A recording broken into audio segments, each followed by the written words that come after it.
Good morning, everybody. Please stay seated for our gathering hymn, number 396 in your gray hymnals. I know this rose will open.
Good morning.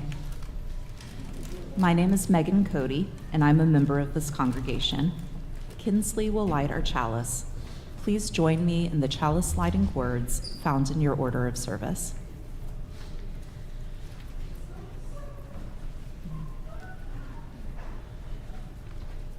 We light this chalice, symbol of our Unitarian Universalist faith, to remind us to connect in spirituality and service, to care for each other and the world, and to create loving community. Welcome to worship at the Unitarian Universalist Church of Greensboro. I'm the Reverend Sadie Lansdale, and I'm the minister of this congregation. I invite you into two ways of engaging this service, our third in a series called Deep Peace, inspired by the book All Creation Waits, written by Gail Boss. Now, one of them is to cozy up and practice hibernating a little. Bonus points if you fall asleep. We won't rise to sing this service, So you can just like really, you know. Another way is to listen for the invitations for your life. So if you're in a snoozy mood, stretch out, take a little nap. And if you're reflective, we invite you to listen for the lessons that these hibernating creatures might have to instruct you on. Will you please? Will you please? And once again, will you please silence your cell phones?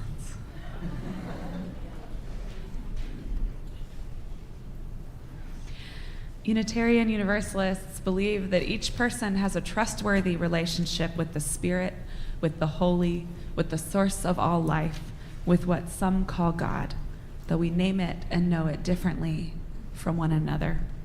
And we believe that because we're interconnected, no one's free until we all are free.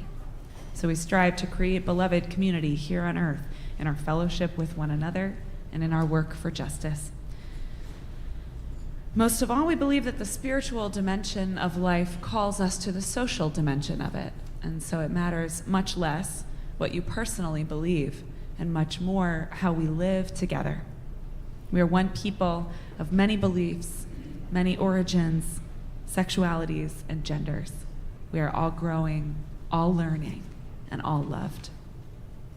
Whether today is your first or your 1,000th Sunday with us, we are stronger because you are here. Our ministry team here at UUCG is Cindy Dillard, our Director of Children's and Youth Ministry, Julie Hamilton, our Congregational Administrator, Colin McCrae, our Director of Music, and me. We're so happy to have our own Larry Porter on piano with us this morning. Honeybee. The snow doesn't yet cover the foot of my boot, so the walking's still easy among the hardwoods. I have my dog with me as a hearing aid. When I find a hollow oak tree, I call her and watch as she sniffs around it, hoping to see her stop and cock her head and stare intently at the trunk. If it were summer, and if they were here, we both could hear the hum. Now, if they're here, I'm not even sure her smart, sharp ears could pick it up. What's the sound of 20,000 honeybees shivering? If they're here, all females in a winter hive, they're clustered together inside, queen at the heart of their sisterhood. The fine, transparent wings, they beat hard in summer's heat, a constant buzzing fan to keep the hive from cooking. They hold, now, folded and still. The tiny muscles to which those wings are attached shiver. One honeybee shivering her flight muscles does not make much heat. But 20,000 huddled together, shivering, can keep the queen and the colony's honey supply at their core at a tropical 92 degrees Fahrenheit, even as blizzard winds inches away flail the trunk. This calls for carefully timed choreography. When the bees on the outside layer of the cluster feel their body temperature fall to near 42 degrees Fahrenheit, a cold that would paralyze them, they push inward toward the radiant center. The next outermost layer takes their sister's place, backs to the cold. From edge to center, center to edge. Inward and outward they move, one hypnotic, looping dance. At the heart of the dance lies the queen. She is every bee's reason for living. Without a queen, the colony would fall into chaos. Nurse bees, grooming her, pass her scent back through the ranks. It tells all the news of her health, which is their health. They smell that now, in Advent, she's laying no eggs. There is no brood to feed. Each bee senses that her one obligation is to give the smallest motion of her flight muscles to the collective work of keeping the queen and the colony's honey stores warm. The whole hive knows they will survive only if they shiver together. The end.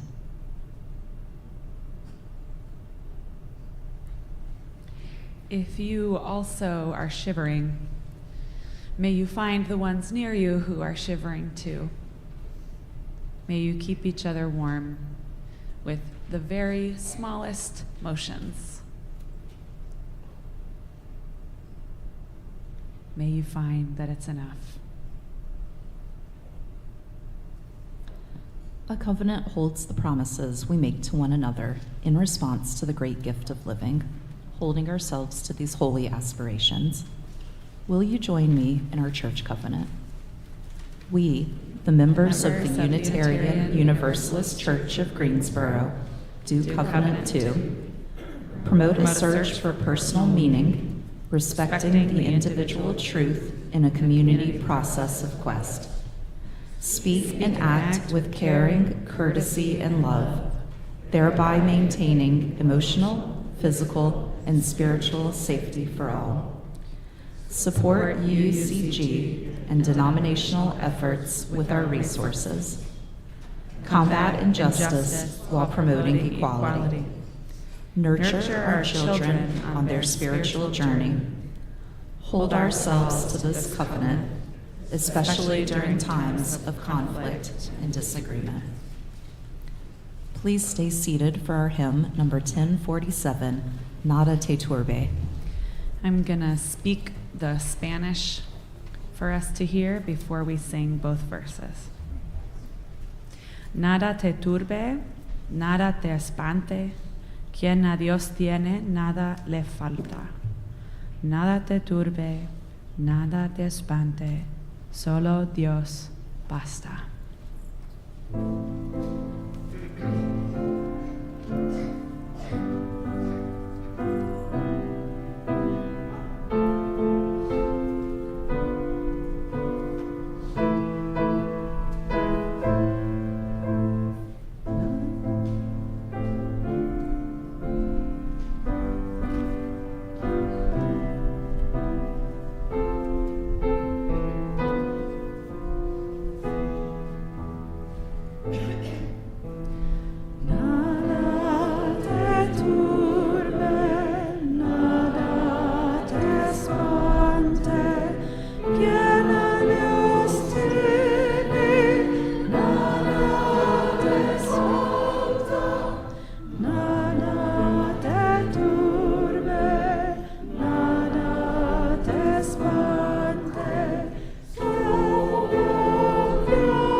If you're joining us in the sanctuary, won't you wave hello to everyone joining us online?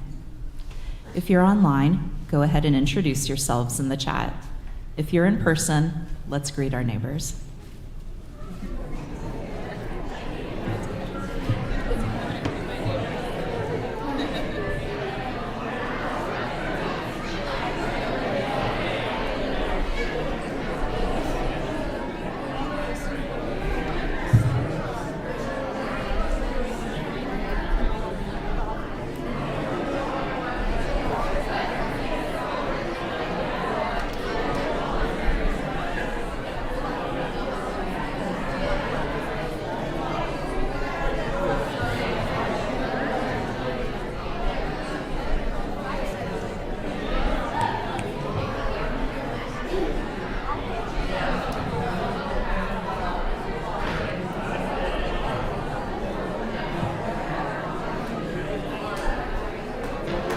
This body no fear, in this body safety.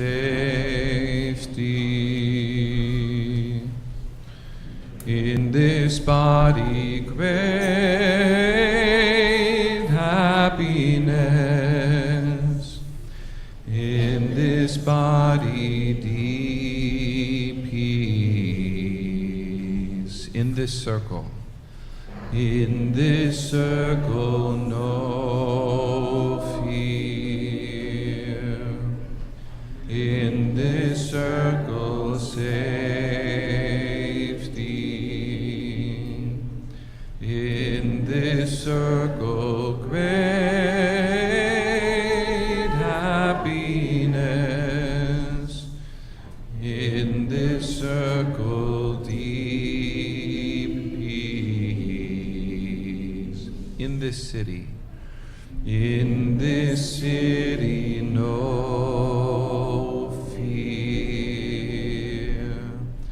In this city safety.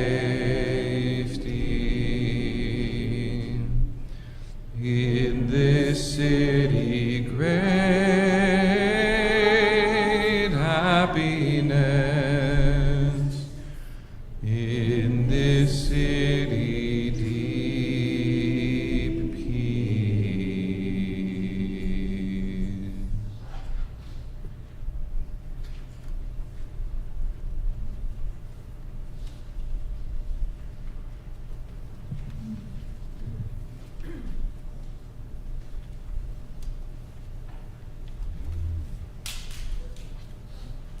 How beautiful it is to be together. We gather in gratitude this morning, turning our hearts to thanks and praise for the gift of living, in the presence of the Spirit that animates all life, and in the knowledge that we are connected to all that is, all that has been, and all that will be. During these few minutes of silence, you can focus on something you're grateful for, someone you're remembering, especially today, or just the sensation of your chair supporting you. We are a worshiping community that makes a lot of room for wiggling, and I invite you for these few moments to cease your wiggling and your walking and what have you, and find the stillness available to you. Will you please take the most comfortable place in your seat and take a few easy breaths at your own pace as we settle into our shared silence together.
what echoes in your heart. You're invited to offer it up to the holy and lay it down in community in this sacred time together. If you're online, this is your time to share your joys and sorrows in the chat with one another. And if you're in person and you have a milestone you'd like added to our prayers, fill out a yellow card, which the ushers will collect from you. If there's a joy on your heart, place a plant from our grounds in the vase. If you have a sorrow, place a stone in the bowl. Light a candle of prayer and presence for someone you're holding close to you. And if you're not sure how you're feeling, or maybe you're a little fidgety, there are mandalas in the back to color, pipe cleaners to fidget with, or you may have brought your own needlework, which you should feel free to do. In church, we practice becoming more fully human with one another. This is our time to take stock of how we are and to take what we need, knowing the table is set for us all.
Will you join me in prayer and presence? First, we name aloud or in the chat those people on our hearts, living or dead, near or far, that this community might hold them in love.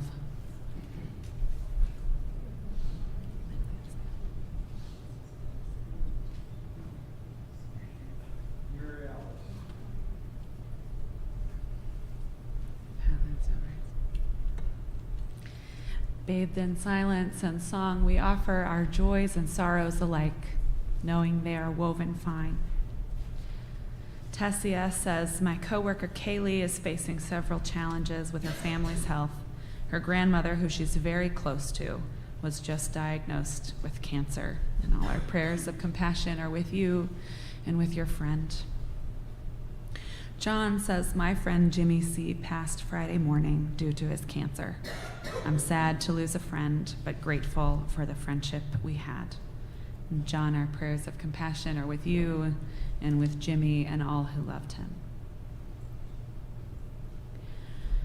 Kelsey says, there is a final for my math class, but the joy and gratefulness as my friend and classmate has helped me study, and there's only 2 days left before the last day of the semester, and our prayers of compassion and joy and gratitude are with you, Kelsey. Dory Block says, thank you to Kathleen for bringing donuts for coffee hour, and prayers for JW, who couldn't help out as he normally does. Our prayers of gratitude and compassion. Gabby Allen says, my dad and sister are in town visiting this weekend. This is my dad's first time in a church in a long time, and I'm glad it's this one. Grateful for the comfort and joy of family. And our prayers of joy and gratitude are with you, Gabby, and with your dad and your sister.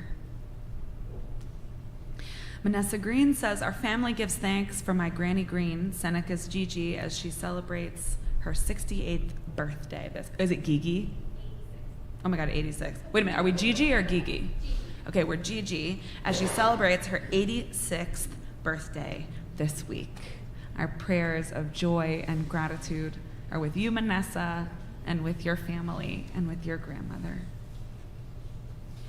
Carol Webb is thankful for the organizers in our community who made possible the Thursday potluck, the Youth Temple Emmanuel visit, and game night. I'm thankful for all of it.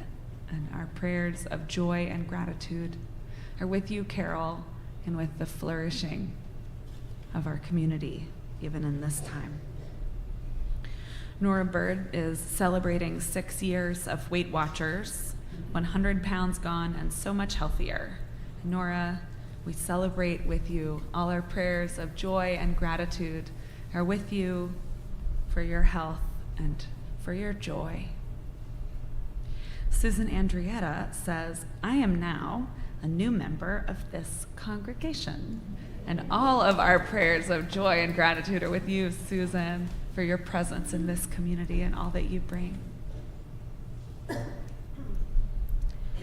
Every year in the winter, I am amazed at what still blooms and what, even when it's dried, is still so very beautiful. And so my prayers of joy and gratitude this morning are for Caroline Cook and her hard work making our grounds so beautiful, even in this time of year.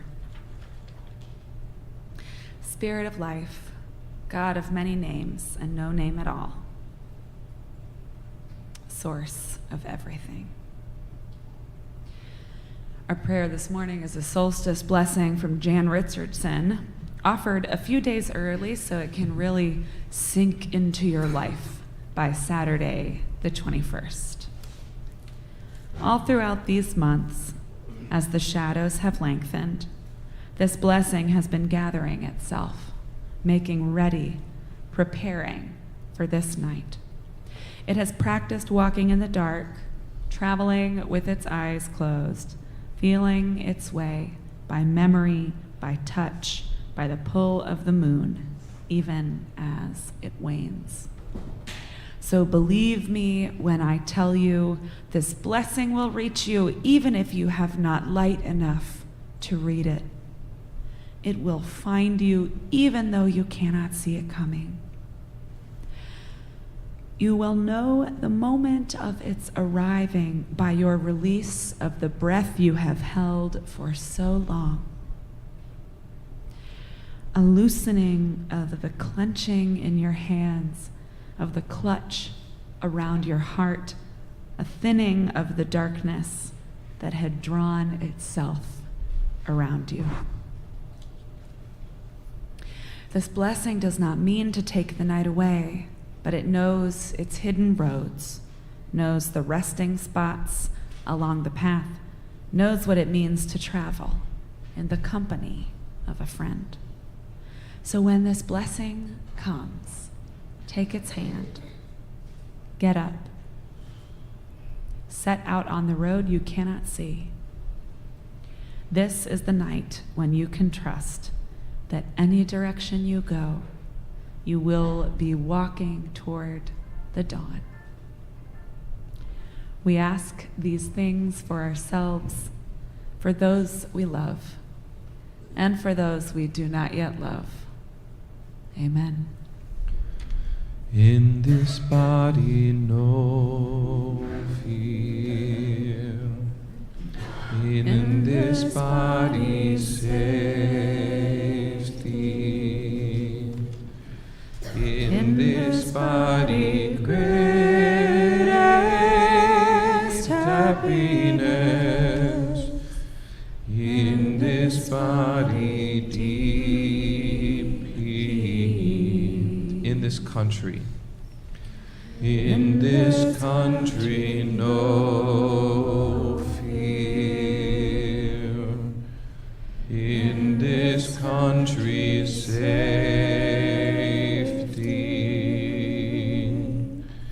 in this country greatest happiness,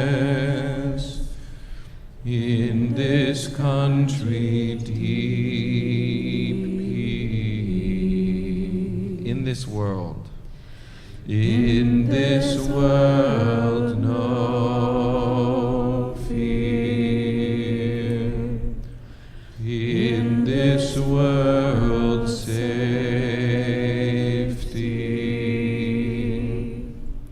in this world greatest happiness, in this world deep peace.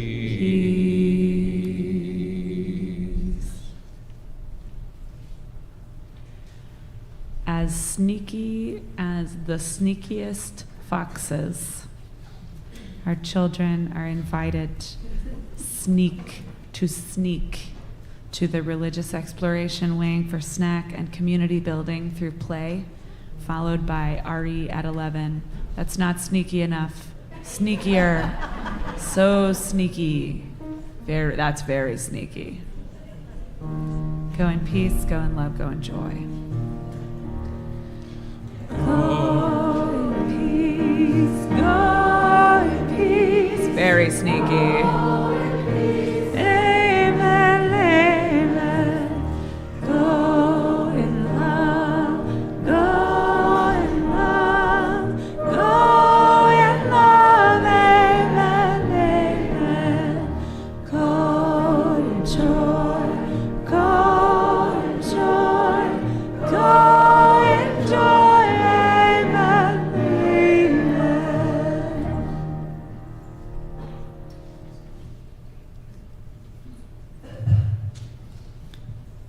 Black Bear. Walking the northern Michigan hardwoods where I was raised, restless, I make myself stand still. Somewhere in these 800 acres, a black bear is sunk in sleep. A month ago already, beneath some fallen tree or stump, she dug a den rounded to the curl of her body. She raked bits of bark and grass over its floor and eased herself in. I crouch, close my eyes, and imagine that ball of furred muscle, lax and loose, somewhere nearby. For weeks before she lay herself down, her whole self had been shifting, making ready for another life. Late in summer, just when most berries and nuts ripen, she grew ravenous.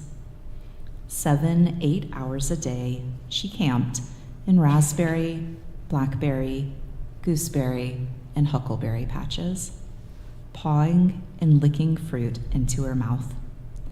Then to rest, dropping to her belly and breathing in the fallen gems.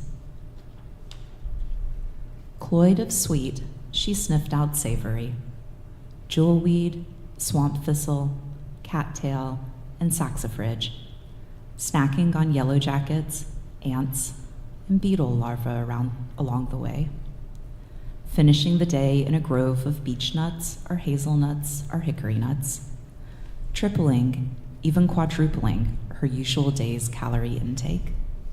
Still, the trusty voice inside her urged, eat, eat more. Lush, warm, the Indian summer days were lost on her. Her gaze was fixed ahead, her every move food-purposed, her intention fierce and singular, until the voice prompted an utter turnaround. Let go, it said. Go limp. The nut trees and berry bushes are skeletons now. Crouched in the snow-muffled quiet, I imagine hearing her slow breathing.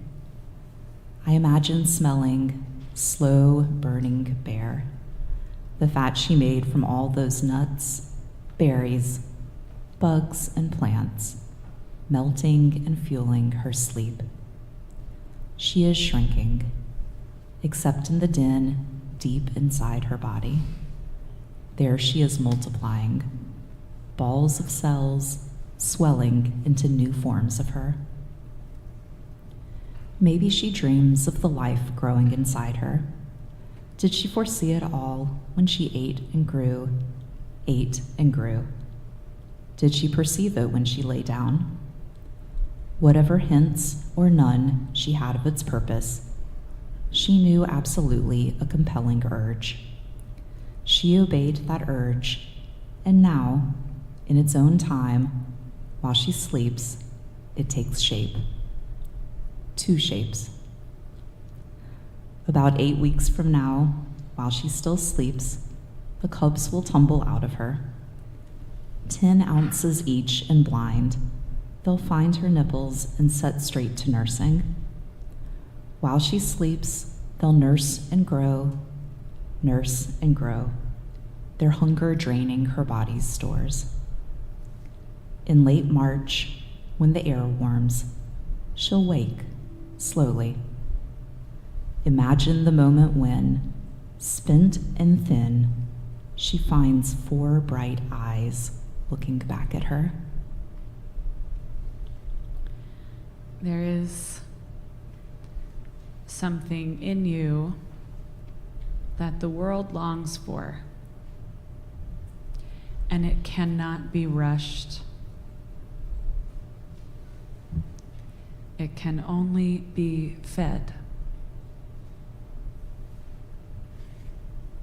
May you trust your hungers.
I've got peace like a river. I've got peace like a river. I've got peace like a river in my soul. I've got peace like a river.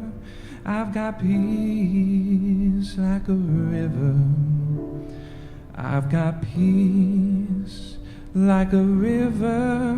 I've got peace like a river. I got peace like a river in my soul.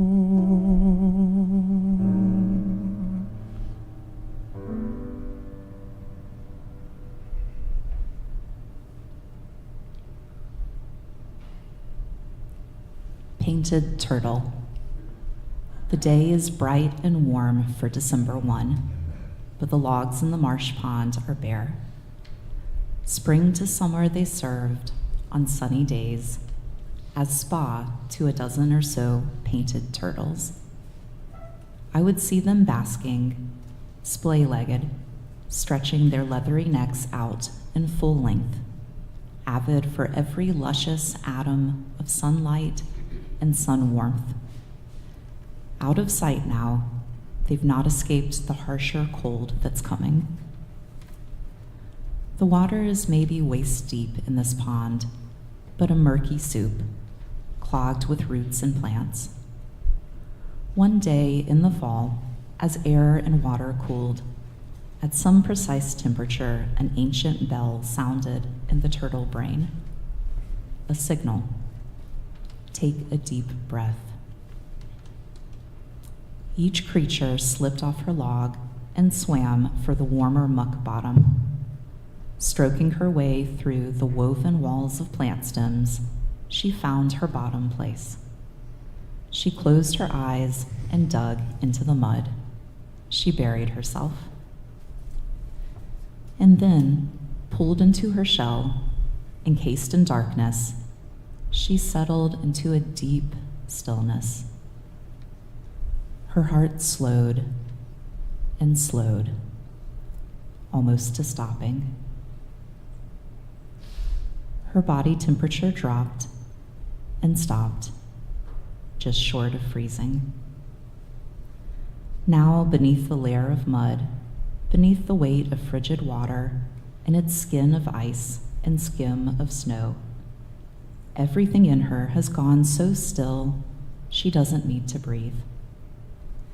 And anyway, the iced-over pond will soon be empty of oxygen. Sunk in its bottom mud, for 6 months, she will not draw air into her lungs.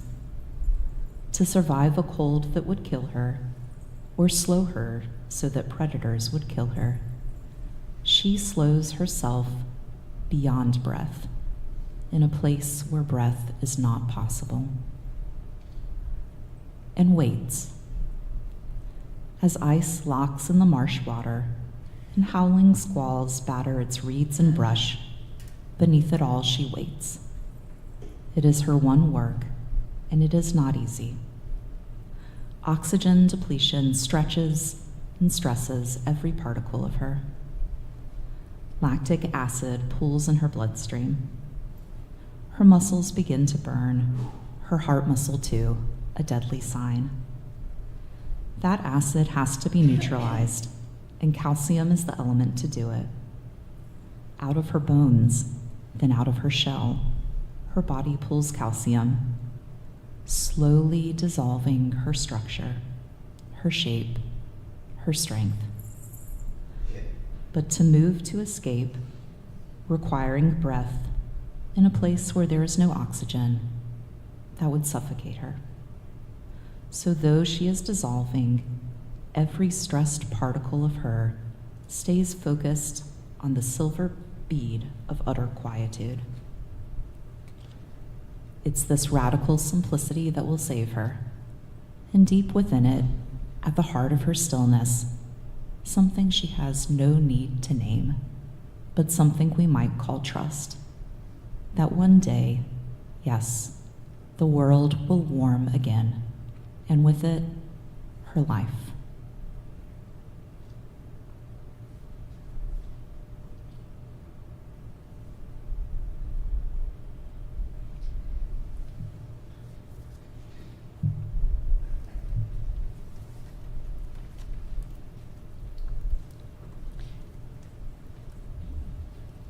If you ask anyone how they're doing this month, they'll probably tell you, busy. But we are in a natural season of slowing down. So much dissonance between what's on the calendar and what the bodies crave. Dissonance between our habits of fervent consumption and the peace available underneath if we can learn again to be satisfied with less. The black bear can only survive hibernation if she's fat and well fed, after all. And this is a time of rich silence in the woods. After the glory of the turning leaves, the satisfied decay on the floor of the forest. The smell of something happening slowly as leaves return to soil. Everything has slowed down. The painted turtle slows down so much that her heart nearly stops. Now, some of you have spoken to me of depression so deep that you withdrew entirely, stopped moving altogether, floated through your obligations with little sense of choice or purpose or presence, and collapsed in dread and exhaustion. Along with meds and therapy, you have expressed that gentle movement helps. Not trying to force anything huge, but small, simple sparks of energy have helped you to move through the deep, deep fog. In this season, I put this question to you. How many holiday social obligations actually nourish you and your families? How many are draining? How is it possible for you to do a little less, but stay connected? The honeybees move together in a dance that keeps them warm. One bee's wings alone don't create enough heat to warm the hive. Moving in and out, warming and being warmed, they make small movements together to create what they need to live. Whether you are living in a chosen winter, a seasonal one, or a winter forced upon you by the powers that be or the circumstances of life, there are teachers in these animals who survive. Whether the wisdom you need is from the black bear who huddles up and lets her wise body feed new life, or from the honeybees who shiver together, sacrifice together, stay warm together, or from the painted turtle whose very body dissolves inside her shell, trusting the cold and the inevitable thaw. Let the lessons of the wild world be a guide for you during this season. Sink into the decaying leaves. Give yourself to the life that is humming beneath them, and discover the peace underneath consumption. We live first as citizens of that peace.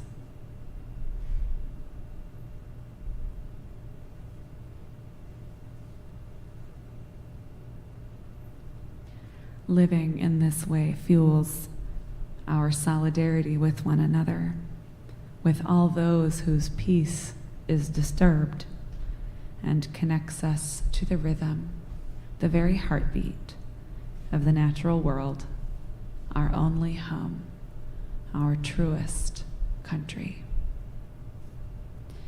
May it be so for you, and so for us all. And let the ones who are moved say amen. Will you join in singing number 1032, Dayuna Naish?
Our offering this month is split with the minister's discretionary fund. Needs are high. We help with medical bills, rent, groceries. We stave off hunger. We get people their meds. We forestall eviction. We provide a rest and respite from financial distress until the paycheck comes in. You make this giving possible. If you'd like to make a contribution for our offering to be split with the MDF, you can do so at the link in the description of this video. You can text GIVE to the number in your order of service. You can also mail a check. Ushers will come forward to collect the offering, which will now be gratefully received. From you I receive, to you I give, together we share, and by this we live.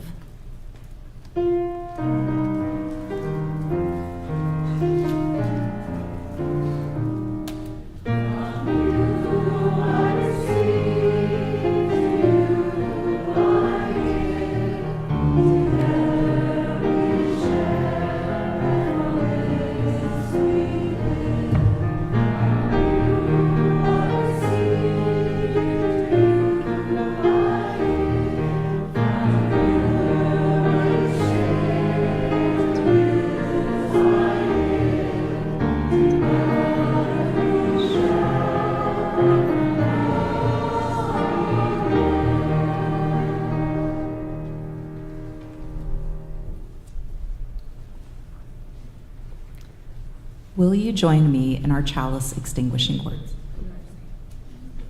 Thank you. Never mind.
To everything there is a season.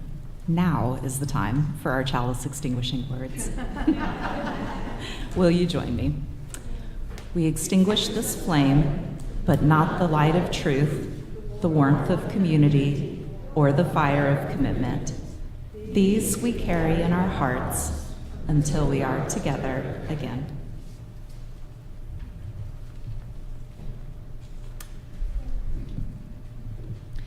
If you'd like to get more connected, whether you're joining us in person or online, please fill out the contact form on our church website. I want to invite Gabby Allen up to give a note of gratitude. But how will she do this?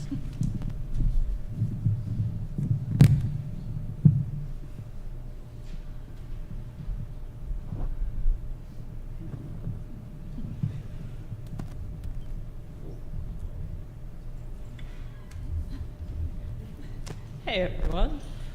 For those who don't know me, I'm Gabby Allen de Trois-Maisons. I've been attending this church since the spring and have worked on a lot of organizing efforts this fall alongside Norbert and a lot of you here. On Thursday evening, right here in this very room, we had the privilege of hosting a gathering of local organizers and community leaders. The evening was designed to nourish spirits, reconnect folks with each other, and remind us of the power of community through singing, poetry, passionate discussions, and exchanging information ahead of this upcoming year. Sadie shared with me, to her knowledge, this kind of event where leaders from so many different organizing groups in Guilford County came together in one space has not happened in at least the last decade. So to see over 55 people in this room on Thursday evening was truly something very special. I'm usually not one to drop Martin Luther King quotes, but I just keep thinking, I've been reading a letter from a Birmingham jail a lot these last couple months, and I wanted to share this quote with you all. We are caught in an inescapable network of mutuality, tied in a single garment of destiny. Whatever affects one directly affects all indirectly. And I think Thursday was a testament to that interconnectedness that we all share. So I want to take a moment to celebrate the amazing folks who helped host this gathering of community. If I call your name, please stand in body or spirit so we can recognize you. And for those of you here today, make a mental note. These are the folks to go up to after service and hear all about how incredible Thursday was. Caroline Cotton, Dory Block, Joanna Lauer, Ruby Rippey, Dan Flores, Valerie Bowler, Carrie Helton, April Michelle, Phyllis Suffin, Eleanor Stoller, Sue Cole, Tizia Markland, Craig Mankoff, Becky Floyd, Blake Cooper, Bobby Goodrich, Shailene Miller. Is there anyone else who helped out that I missed? Carol. Carol for the guitar. Lonnie. Lonnie. Dropped off some food. Awesome. So if y'all could put your hands together.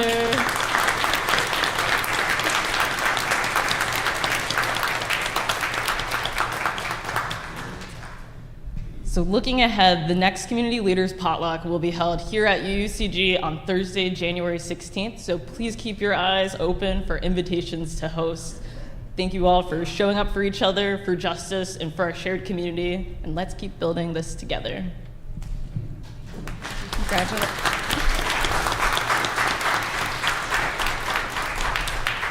This is the pop quiz portion of the announcements. How many Christmas Eve services do we have? What time are they?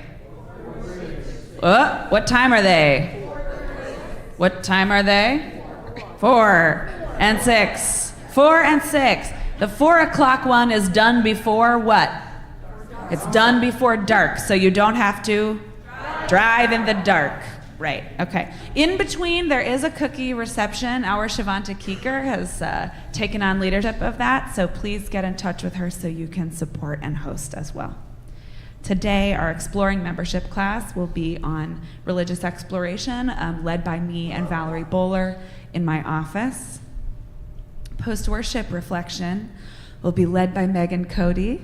Megan is taking the introvert's revenge today.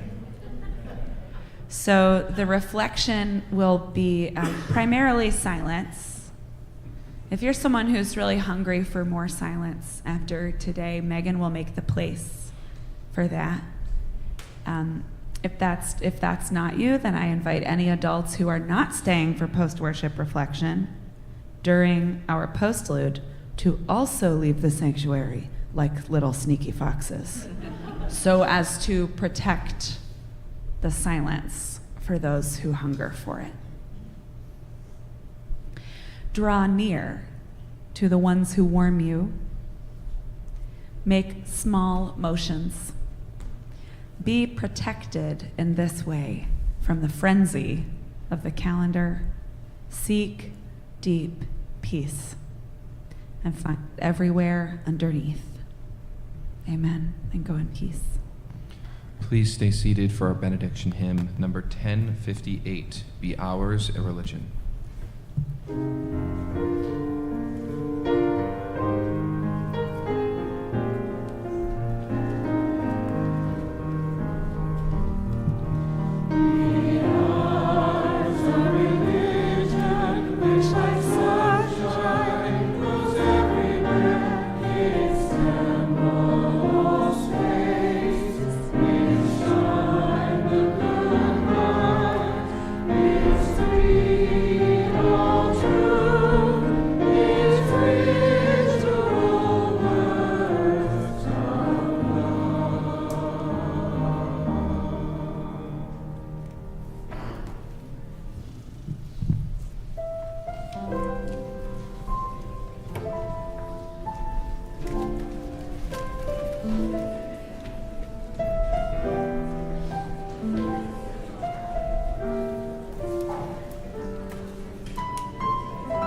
It looked like an elf.